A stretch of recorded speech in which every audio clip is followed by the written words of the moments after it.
1 जुलाई आने वाली है भैया। अब स्कूल खुलने वाले हैं, प्राइवेट और सरकारी सब तरीका है। तो प्राइवेट स्कूल वाले खूब धड़ल्ले से प्रचार कर रहे हैं। ध्यान से सुनियो मेरी बात। एक से एक बढ़िया फैसिलिटी बताए रहे हैं अपनी अपनी प्रचार में। मार देखो उनको प्रचार हो रहा है, देखो कैसी बनाई हो रही है। एक बैनर छपा हो जाती बहुत बढ़िया, वहां में ऐसी बिल्डिंग छपाई जाती है स्कूल की, जो कहूँ तुमने सपने में लो ना देखी हुए है। अब स्कूल देखो इनकी व्यवस्थाएं हमारे यहाँ। अनुभवी शिक्षक एवं शिक्षिकाओं की व्यवस्थाएं। अनुभवी शिक्षक शिक्षिकाएं बताओ तो मालूम कौन तो वे शिक्षक और शिक्षिकाएं होते हैं, बेई बच्चे होते हैं जो इंटर बाई स्कूल कर लेते हैं, अगली साल बाई स्कूल में एडमिशन कराए पढ़ाई लिखते हैं। अपनों तो प्राइवेट बी और BSc करने लगता है कहूँ दूसरी जगह से, और बाई स्कूल में पढ़ाई लिखता है इंटर पास करने के बाद। बेअनुभवी शिक्षक और शिक्षिकाएं होती हैं। कमजोर बच्चों पर विशेष ध्यान।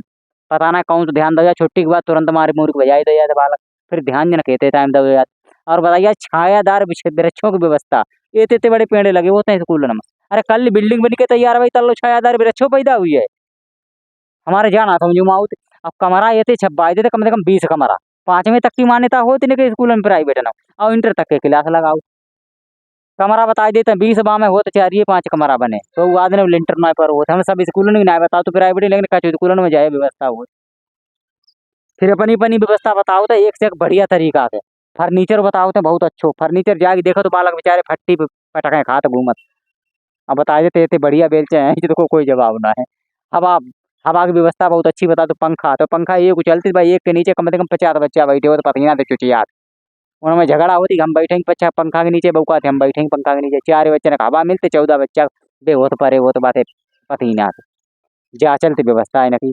इंग्लिश मीडियम मानक बे तो नोट नोचे तो कहीं व्यवस्थाएं तो फुल होती हैं, लेकिन चोचलेबाजी बहुत होती। अब इंग्लिश मीडियम मानो चोचला सुनो तुम। भैया इंग्लिश मीडियम में एडमिशन तुम जब करावो बच्चा को, जब तुम्हारे गांव को और तुम्हारे मोहल्ला को माहौल सही हो, भाई सोई एटमॉस्फियर हो चारों दिशा में। पता लगे गांव में रहा कहता है खुद देहात में बालक को एडमिशन कराई दो रेनेसा में या कहूँ जयपुरिया में, बहुन तो जाके माहौल अंग्रेजी पहुंच घर जाके बताइए चल मैं उरे गाँव ना खाना खाना खा कर तो मम्मी मैं ना जाऊँ वहाँ, फिर वो घर जाएगा ऐसे बतला। घर बाकी मातारी खुद चिल्लाती मरो जाते नठिया जा तो ना आए स्कूल पढ़ना, ऐसे बतलाती। तब का फायदा इंग्लिश मीडियम वालों को तो अलग चोचिला बे तो दुलिंगी बच्चा कर देते ना, तारो हिंदी में रात ना इंग्लिश में रात।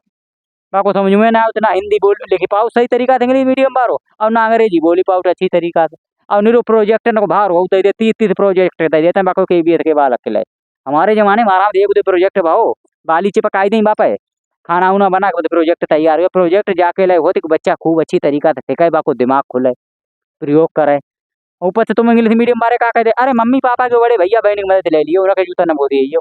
जो कोई बात है ऐसा तो रही तुम्हारी बच्चा के लिए वो तो काम दो ना, जो तो वो करी पावे, ये तो बाहर को आए ला देते बापे। प्राइवेट स्कूल में किताब है ना को बाहर ये तो कर देता तुमने, जितो को कोई जवाब ना है। इंग्लिश मीडियम बारे तो किताब है कम से कम 20 किलो बांधता है, तो जो तो हाल है। प्राइवेट तो भैया स्कूल में एडमिशन करावो चाहे प्राइवेट में चाहे इंग्लिश मीडियम, लेकिन देख समझ करावो। अगर एटमॉस्फेयर सही है तुम्हारा मोहल्ला सही है तब तो बाको इंग्लिश मीडियम में करावो, अगर बाप पोजिशन लायक है।